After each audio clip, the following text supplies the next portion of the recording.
Жас жігіттің аты X. Ол деструктивті діни ағымдардың түрлі уағыздарына әбден уланып, санасы тұзаққа түсіп, жалған ілімдердің шынжырына байланған.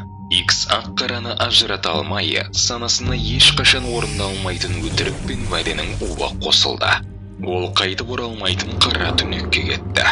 Мұндай жалған діни ағымдар жастарды өз ілімдері жайлы үгіт-насихат жүргізуге пайдаланады.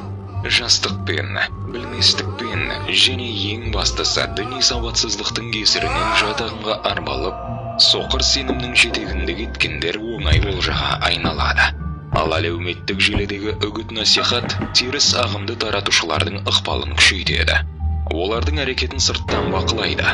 Алдыға қойған мақсатқа жету жолында ештеңеден тайынбайды. Жат ағымға қосылатындар қатарын күн сайын арттыруды көздейді.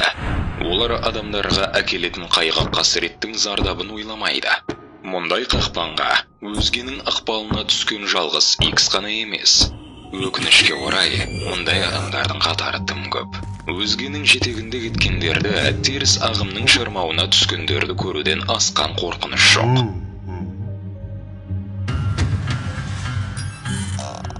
Интернеттегі уағызшылар өздерінің теріс ілімдерін әлемге тарату арқылы жағдайды ушықтырады.